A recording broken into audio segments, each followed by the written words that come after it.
You're not Netflix, and stop trying to be them.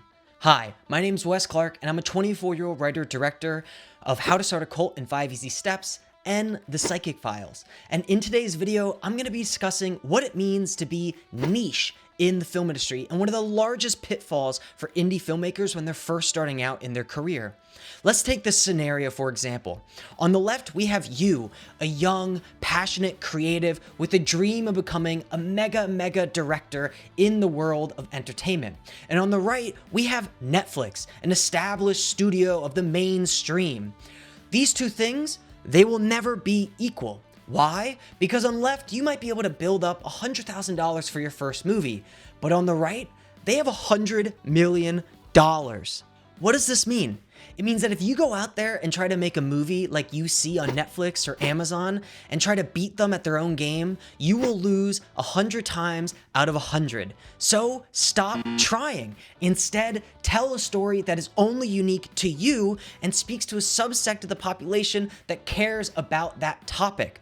In this video, I sat down with Daniel Mays, who is a major producer from Belgium, and we discuss what it means to be niche as an indie filmmaker and how you can use that subgenre to get ahead within this industry when you're first starting out. If you want to imitate Netflix, you're gonna fail. You have to do something totally different in order to stand out. And I think, with the merge with Netflix and Warner Brothers or Paramount, whoever it will be, I think some more opportunities are arising, because what's going to happen is if you, let's say you have this one mega film studio who makes everything, many writers, many directors will not have a chance to be part of that system, which will result in a reorganization on the independent side. So I think the sales agent's going to do well again.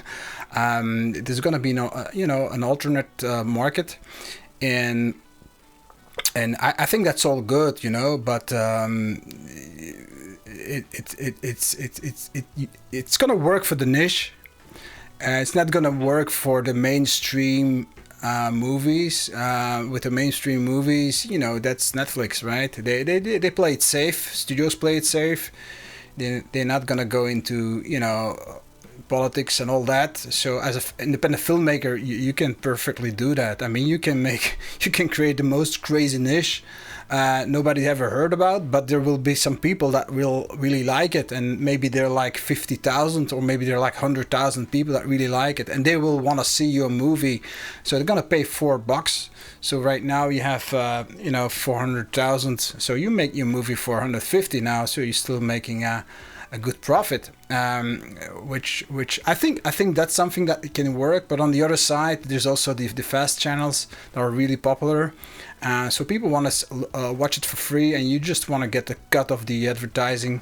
The platform doesn't matter anymore. I think that's the opportunity, but it's only gonna work if your movie is really well defined and it's not mainstream. Otherwise, you need to be on that platform like Netflix.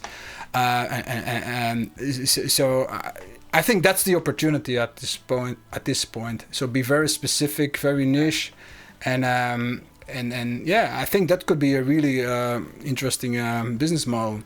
When I was starting up in the industry, I was told, if you want to be famous, don't do this. This isn't a good way to become famous, and quite frankly, you're just not going to become famous. But And I agree with that. I don't want to be famous. That's fine. Quite frankly, I think it's kind of a sucky life. You can't go to the grocery store, right, with your kids. But, the reality is if you have a niche following of 50,000 people, and out of 50,000, you have 1,000 who really like your stuff, right? Because obviously, out of 50,000 subs, they don't all love you. They just saw one video and they liked you, right, on that one video. But you're going to have some subsect that does care about you. Well, maybe they're willing to pay $10 a year on your Patreon account, and so not you have a little bit of funds to go make something. And I think that is worthwhile in the future. I think that is the difference, and that won't carry you over to a Netflix movie, but it might get you to the line where you can then get picked up, right? Because again, it's not about virality. It's not about making one video online that gets 1 million views and then A24 calls you. And I know we've read those articles online. I know it happens, but if your plan is that, it's a shitty plan. If your plan instead is, hey, I'm going to make one film that looks really good and no one's going to care about it, but now I can go to another investor and they know it looks good, and I did things that were interesting and I fought for the budget. I went to the state tax incentive person. They gave us the state tax incentive, so they know that I care about their investment. I'm going to fight to get it back for them. And I'm going to do interesting things to make sure I get it, like going on podcasts and selling merch. Well, then you get a second movie and it looks even better. And now you do all of that, but now you have a little bit of a following because you have an email list from your first film. And then you get to movie 3 and 4, and then finally someone picks you up. I think that that is a better way of thinking about it. And it's a much more consistent way of doing it. I keep going back to the niche, but I think your concept, your YouTube channel should be really well defined, and not like, okay, right now I have an action thriller and tomorrow I have a romantic comedy. That's not going to work because people are not going to find you. I think you should just stick to one genre. So some typical Wes Clark genre. It's another Wes Clark. This is just fun. Let's watch it. But then I think that you have to stick to one genre to make that work, to be discoverable. So your SEO and all that should be 100% in order. Otherwise, it's going to be like a hobby thing, which is not gonna create revenue, I guess. So yeah, there's an intentionality here too, right? So when you're going out as a filmmaker, if your goal is to direct Disney movies, right, you set yourself up for 10 years at least of development. Yes. And that doesn't mean you're going to end at Disney, by the way. You could end at Netflix, but if your goal is to get to films of that level, give it 10 years. And that doesn't mean you're making no money for 10 years. You could make money year 1, but you're not going to really make any money. You're going to have to wait to make the big bucks until then. And so it's an investment in yourself. But if the intentionality is, I want to be making those types of movies, it's not that you become a YouTuber to become a director. It's that you're becoming a director and there's tools that exist in the world that you can use to get yourself there maybe in 7 years. And I think that that's the difference, right? So when you say having a niche online, right? YouTube is oversaturated. There's so many people who want to be YouTubers. Well, I don't want to be a YouTuber, right? I want to be a filmmaker who makes movies for Netflix or for Amazon.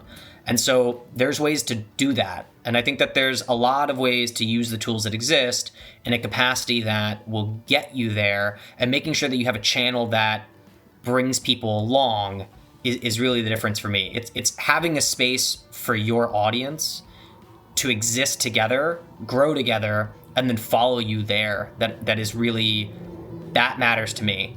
Now, Daniel's 100% right here. If you go out and you try to make a film that Netflix is going to make a year from today, you are going to fail. Instead, you need to find a niche pocket, and this goes to genre.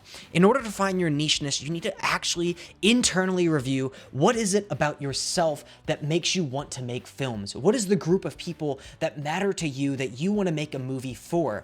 You need to know these things before you ever make a film. If you just write a film and then you go and shoot it and you never had a plan about who you actually wanted to make it for or who you wished would watch and love this film, you're gonna really, really struggle when it comes time to market the project because you actually don't know who to market it to because you never planned for it. For How to Start a Cult, I always knew it was meant for younger men, probably under the age of 35, who have internet culture in the front of mind all the time. People who watch Andrew Tate videos, who watch all of these self-help gurus online driving their Lamborghinis, but guess what? They're rentals. Because there's so much of that complete bullshit online, I wanted to speak directly to those young men, saying, hey, cautionary tale, don't follow those people. But I could have gone out and just made a generic cult movie that you would see on Amazon next week. But I don't have the budget for that. This movie was made for $80,000. And quite frankly, that's a blessing. A lot of people's first movies are made for even less than I made mine for. So I couldn't do that. I had to focus on my subsect of the population that did want to see this movie and really hone everything into that audience. If you want more videos like this giving tips to indie filmmakers, please like, comment, and subscribe. You'll get more of my videos in your feed, and you'll be able to develop your own skills as a filmmaker. It is a really difficult industry out there, and listening to people like Daniel speak about the future of film is super helpful for your career, and I'm going to be having a lot more of these conversations over the next few months. Bye.